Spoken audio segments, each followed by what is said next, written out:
Pump and pour. Super tagal ko nang hindi nakapag-pump and pour dahil super busy.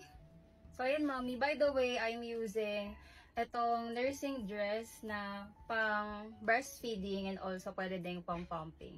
So, ayan siya, mga mi. Ayan, papump ako.